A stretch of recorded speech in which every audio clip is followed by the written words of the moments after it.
Նրանք, ովքեր արդեն ինքնահայտարարագրվել են Գյումրիի ընտրություններին մասնակցելու, նրանց մասնակցությունը ընդամենը ունի մի համատեքստ։ Նրանք դուրս են եկել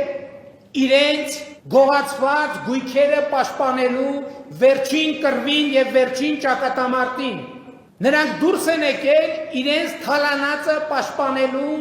վերջին մարտին ու ճակատամարտին։ Գյումրիի ընտրություններին մասնակցում է 300-ից 350 միլիոն դոլարի ապօրինի ձեռքբերված գույք, որը սպասվում է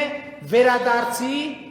Հայաստանի Հանրապետությանը եւ ժողովրդին ի սեփականություն։ Ընդ որում հայտնի են ումն են այդ գույքերը։ Դրանք Միշիկի գույքերն են, դրանք Վարդանիկի գույքերն են, դրանք Ռոբիկի գույքերն են եւ դրանք Սերժիկի գույքերն են։